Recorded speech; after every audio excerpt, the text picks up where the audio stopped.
I'm the youngest of 4 boys, and my father had a piano store, and my grandfather had a piano store in Maine. Best piano people, old school craftsmen. Kindergarten, there was a boy named Randy Jones. I'm from Maine originally, and we moved to Florida when I was 14. Okay, but Randy Jones was this little boy with brown hair and brown eyes, and I just, I liked him. I had I guess a boy crush on him at 4.5, 5 years old. Didn't know what that was, of course.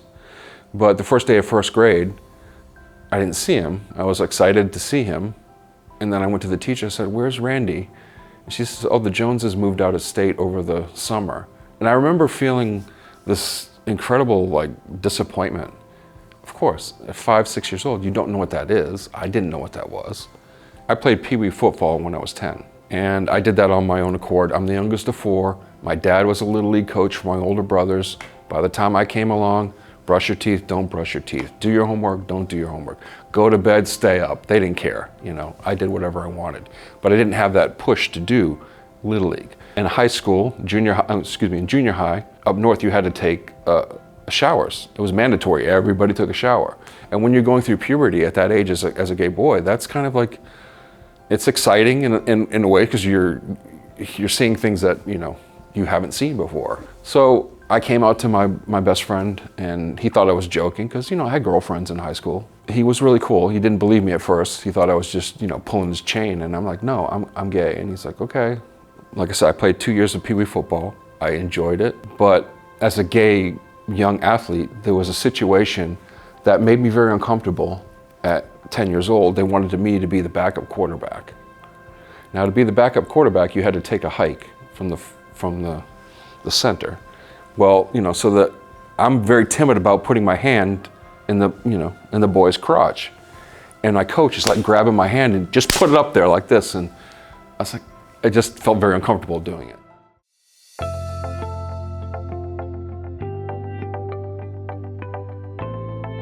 I was in Bradenton from 81 to 89. Then I went to UF. It was a free area at UF. There was a new president of the university who was all inclusive. I joined the Gay and Lesbian Student Union up there.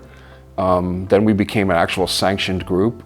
I remember being on the homecoming. We had the Gay and Lesbian Student Union float in the homecoming parade. Mm-hmm. And it was the best float, but we didn't win, of course.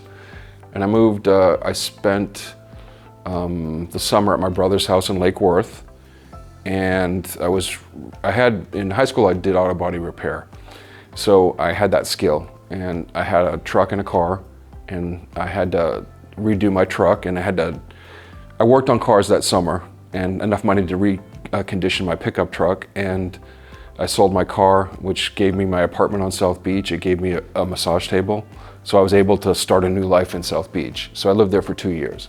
So during that time, there was somebody who's not here. He lives in Spain now, Clint Hurst. Clint, and there was another guy, I don't remember his name, maybe Brian maybe, but 3 of us used to drive up from South Beach and play at Mills Pond for the team Manatease. And it was Wednesday or Thursday evening. So it was a great, kind of we would all jump in the Jeep and we'd drive up here and we'd play ball with Jay Hadoff and that whole crew from Club Manatease. And then that morphed into a team called the Panthers that we were a part of. And then that morphed into Club Caribbean, which went to the Gay Games in '94. And then after we got back, that's when SFAAA came into effect through Jim and all of the people that put that together. And all of our team kind of got split into a bunch of different teams, and I played on a team called Cathode Array, which was a bar that was on Las Olas right down the street.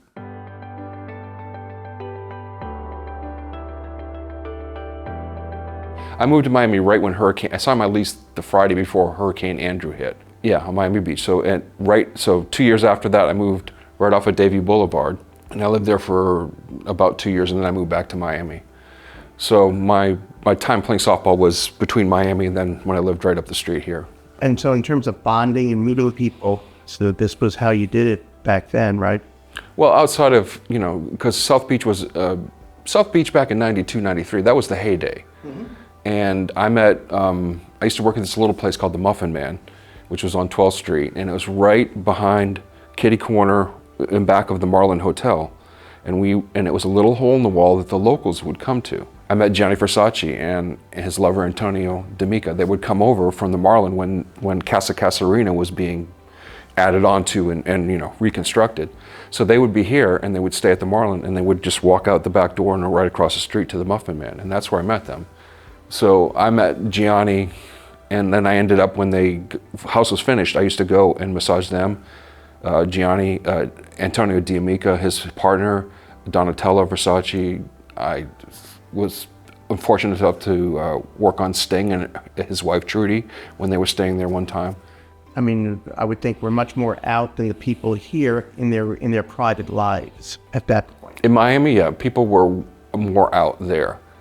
I used to say this back when I lived there. You three guys could lock arms and start skipping down the street and go, we're off to see the wizard, and nobody would look twice at you, But like up here, it was more, there it was more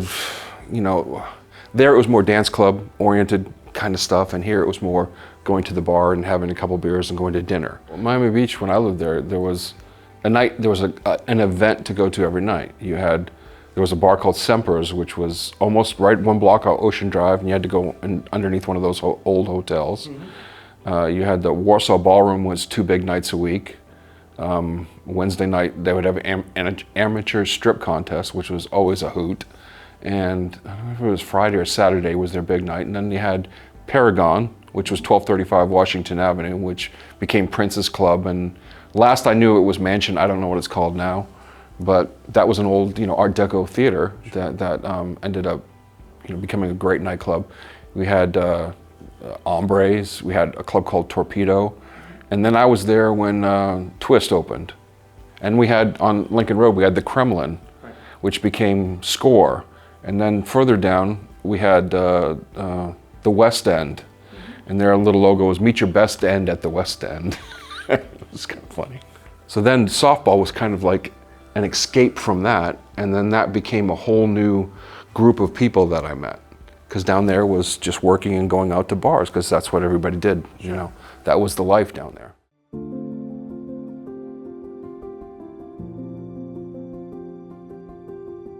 So there was a bar called Stinger's in Sarasota. I was from Bradenton. So when I first went to that bar, that Friday I went and I got hammered. I would probably, when you're that age, I could drink a lot of beer. Probably 12 pack just to get in the door, just to have enough courage to walk into the door on a Friday night. I remember I met some guys and we wanted to go to another bar, and I found out later that actually one of the persons wanted to go, but he brought his friends because they thought I was a frat boy that was coming in the bar to lead them out and to gay bash them. Right. That's what they thought I was. And I just, it's sad and but it's funny when I look back at it too on some levels. I find both sides of it, So well, I suppose you didn't fit their stereotype. No. I mean, I still work on cars. I still do, I have my, and I ride a Harley Davidson. I have a big bike up and I ride with Trump people and we do weekend things. I've put, in 5 years I've logged almost 60,000 miles on my Harley Davidson.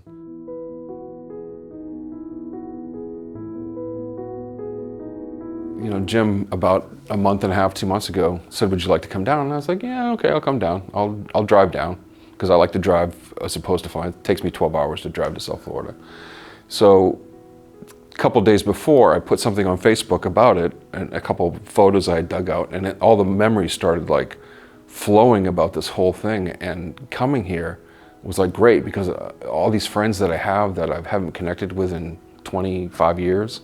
Sure. And that was didn't realize how integral it was in my life, because it's a foreign part of my life. But to be back here around everybody, it's just been wonderful.